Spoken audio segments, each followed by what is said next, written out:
من كتاب حياة الإمام الحسين عليه السلام، التسجيل الصوتي 10 بصوت رائد عبد الجبار. حكومة الشيخين. والشيء المحقق أن الرسول صلى الله عليه وآله قد اهتم اهتماما بالغا بتكييف حالة المسلمين وتقرير مصيرهم واستمرار حياتهم في طريقها إلى التطور في مجالاتها الاجتماعية والسياسية، ورسم لها الطريق على أساس من المنهج التجريبي الذي لا يخضع بأية حال لعوامل العاطفة أو المؤثرات الخارجية. فعين لها الإمام أمير المؤمنين عليه السلام لقيادتها الروحية والزمنية، وذلك لما يتمتع به من القابليات الفذة التي هي بإجماع المسلمين لم تتوفر في غيره، ولعل من أهمها ما يلي: أولاً، إحاطته بالقضاء، فقد كان المرجع الأعلى للعالم الإسلامي في ذلك، وقد قال فيه رسول الله صلى الله عليه وآله: أقضاكم علي. واشتهرت مقالة عمر فيه: لولا علي لهلك عمر. ولم ينازعه أحد من الصحابة في هذه الموهبة، فقد أجمعوا على أنه أعلم الناس بعد رسول الله صلى الله عليه وآله، وأبصرهم بأمور الدين وشؤون الشريعة، وأوفرهم دراية في الشؤون السياسية والإدارية. وعهده لمالك الأشتر من أوثق الأدلة على هذا القول، فقد حفل هذا العهد بما لم يحفل به أي دستور سياسي في الإسلام وغيره، فقد عنى بواجبات الدولة تجاه المواطنين ومسؤولياتها بتوفير العدل السياسي والاجتماعي لهم، كما حدد صلاحيات الحكام ومسؤولياتهم،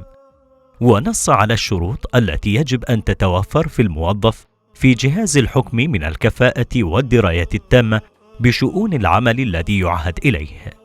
وأن يتحلى بالخلق والإيمان والحريجة في الدين، إلى غير ذلك من البنود المشرقة التي حفل بها هذا العهد، والتي لا غنى للأمة حكومة وشعبا عنها. وقد أشارت كثير من رسائله إلى ولاته وعماله بالشؤون السياسية التي دلت على أنه ألمع سياسيا في الإسلام وغيره. وكما كان أعلم المسلمين بهذه الأمور، فقد كان أعلمهم بسائر العلوم الأخرى كعلم الكلام والفلسفة والحساب وغيرها. وقد فتق أبوابا كثيرة من العلوم تربو إلى 30 علما حسب ما يقول المترجمون له. ومع هذه الثروات العلمية الهائلة التي يتمتع بها، كيف لا ينتخبه الرسول صلى الله عليه وآله أو يرشحه لمنصب الخلافة التي هي المحور الذي تدور عليه سيادة الأمة وأمنها؟ إن الطاقات العلمية الضخمة التي يملكها الإمام أمير المؤمنين علي عليه السلام تقضي بحكم المنطق الإسلامي الذي يؤثر الصالح العام على كل شيء، أن يكون هو المرشح للقيادة العامة دون غيره. فإن الله تعالى يقول: هل يستوي الذين يعلمون والذين لا يعلمون؟ وليس أدعى إلى السخرية من القول بجواز تقديم المفضول على الفاضل، فإن هذا المنطق يوجب الغبن في العلم والزهد في الفضيلة، وتأخير الأمة وانحطاط قيمها ومثلها. ثانيا، إن الإمام أمير المؤمنين عليه السلام كان من أشجع الناس وأثبتهم قلبا، وقد استوعبت شجاعته النادرة جميع لغات الأرض، وهو القائل سلام الله عليه: والله لو تظاهرت العرب على قتالي لما وليت عنها، ولو أمكنت الفرص من رقابها لسارعت إليها. وقد قام هذا الدين بسيفه وبني على جهاده وجهوده، وهو صاحب المواقف المشهورة يوم بدر ويوم حنين ويوم الأحزاب، وقد حصد رؤوس المشركين وأباد مضرسيهم وأشاع فيهم القتل. لم تنفتح ثغرة على الإسلام إلا تصدى إلى إسكاتها، وقدمه رسول الله صلى الله عليه وآله أميرا في جميع المواقف والمشاهد، وأسند إليه قيادة جيوشه العامة، وما ولج حربا إلا فتح الله على يده، وهو الذي قهر اليهود وفتح حصن خيبر وكسر شوكتهم وأخمد نارهم. والشجاعة من العناصر الأساسية التي تتوقف عليها القيادة العامة، فإن الأمة إذا منيت بالأزمات والنكسات وكان زعيمها ضعيف الإرادة خائر القوى جبان القلب، فإنها تصاب حتما بالكوارث والخطوب وتلاحقها الضربات والنكبات. ومع توفر هذه الصفة بأسمى معانيها في الإمام أمير المؤمنين عليه السلام، كيف لا يرشحه النبي صلى الله عليه وآله للخلافة الإسلامية؟ إنه بحكم شجاعته الفذة التي تصحبها جميع الصفات الفاضلة والمثل الكريمة، كان متعينا لقيادة الأمة وإدارة شؤونها، حتى لو لم يكن هناك نص من النبي صلى الله عليه وآله عليه. ثالثا، وأهم صفة لا بد من توفرها عند من يتصدى لزعامة الأمة، نكران الذات، وإيثار مصلحة الأمة على كل شيء، وعدم الاستئثار بالفيء وغيره من أموال المسلمين. وكانت هذه الظاهرة من أبرز ما عرف به الإمام أمير المؤمنين عليه السلام أيام حكومته، فلم يعرف المسلمون ولا غيرهم حاكما تنكر لجميع مصالحه الخاصة كالإمام أمير المؤمنين عليه السلام، فلم يدخر لنفسه ولا لأهل بيته شيئا من أموال الدولة، وتحرج فيها تحرجا شديدا، وقد أجهد نفسه على أن يسير بين المسلمين بسيرة قوامها الحق المحض والعدل الخالص، وسنذكر ذلك بمزيد من التفصيل عند البحث عن حكومته. رابعا، العدالة، وهي من أبرز الصفات الماثلة في شخصية الإمام أمير المؤمنين عليه السلام، فقد أترعت نفسه الشريفة بتقوى الله والتجنب عن معاصيه، فلم يؤثر أي شيء على طاعة الله،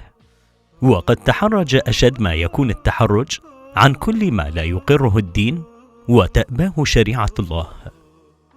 وهو القائل: والله لو أعطيت الأقاليم السبعة بما تحت أفلاكها على أن أعصي الله في نملة أسلبها جلب شعير ما فعلته، وإن دنياكم عندي لأهون من ورقة في فم جرادة تقضمها. وكان من مظاهر عدالته النادرة أنه امتنع عن إجابة عبد الرحمن بن عوف حينما ألح عليه أن يقلده الخلافة شريطة الالتزام بسياسة الشيخين، فأبى إلا أن يسير على وفق رأيه واجتهاده الخاص، ولو كان من طلاب الدنيا وعشاق السلطان لأجابه إلى ذلك، ثم يسير على وفق ما يراه، ولكنه لا يلتزم بشيء لا يقره، فلم يسلك أي طريق فيه التواء أو انحراف عن مثل الإسلام وهديه. لقد توفرت العدالة بأرحب مفاهيمها في شخصية الإمام علي عليه السلام، وهي من العناصر الرئيسية التي يجب أن يتحلى بها من يتقلى زمام الحكم ويلي أمور المسلمين.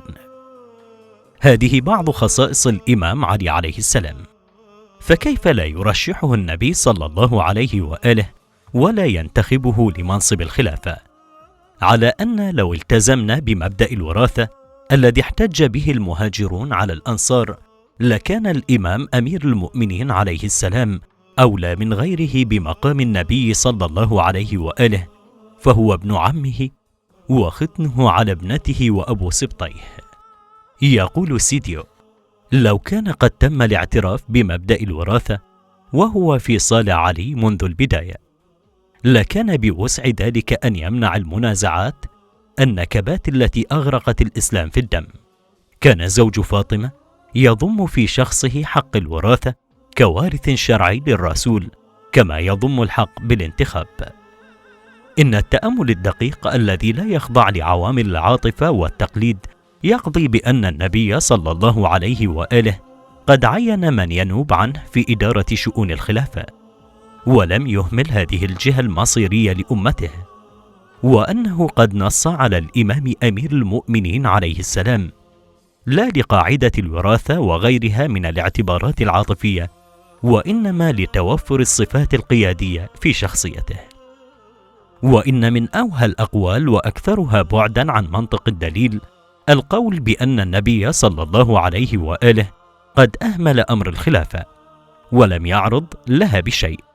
وإنما ترك أمرها للمسلمين، وجعل لهم الحرية في اختيار ما شاءوا، فإن ذلك حسب ما يقوله علماء الشيعة تدمير للبناء الاجتماعي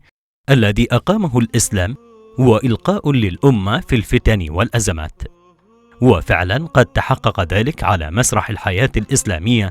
حينما عمدت الأمة إلى إلغاء النصوص الواردة عن النبي صلى الله عليه وآله في حق الإمام أمير المؤمنين عليه السلام، فقد واجهت هزات عنيفة وعصفت بها الفتن والأهواء، فقد سادت الأطماع السياسية عند الكثيرين من قادة المسلمين، وتهالكوا على الإمرة والسلطان، فدفعوا بالقطاعات الشعبية إلى الحروب الطاحنة تحقيقا لأهدافهم ومطامعهم، حتى شاع الثكل والحداد في جميع أنحاء العالم الإسلامي. يقول الأستاذ محمد سيد الجيلاني: لقد تنازع القوم على منصب الخلافة تنازعا قل أن نجد له مثيلا في الأمم الأخرى، وارتكبوا في سبيل ذلك ما نتعفف نحن عن ارتكابه الآن،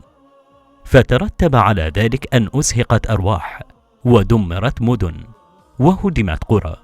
وأحرقت دور، وترملت نساء، وتيتمت أطفال، وهلك من المسلمين خلق كثير. ومن الطبيعي أن ذلك الدمار الذي حل بالمسلمين كان نتيجة حتمية لانحراف الخلافة عن مجراها الأصيل الذي أراده الله لها من جعلها في العترة الطاهرة التي هي عدل القرآن الكريم.